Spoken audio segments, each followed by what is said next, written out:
Gazi Cemevi'nin büyük bulaşık yıkama makinesi rezistanslar devre dışı bırakılarak geçici olarak rezistansları alıp gelinip değiştirilene kadar kullanmaları açısından kabloları sökülerek rezistanslar devre dışı bırakılmıştır.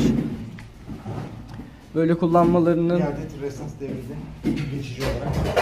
bir adet rezistans devrede geçici olarak böyle kullanmalarında bir sakınca yok, içine su kaçırmadıkları sürece.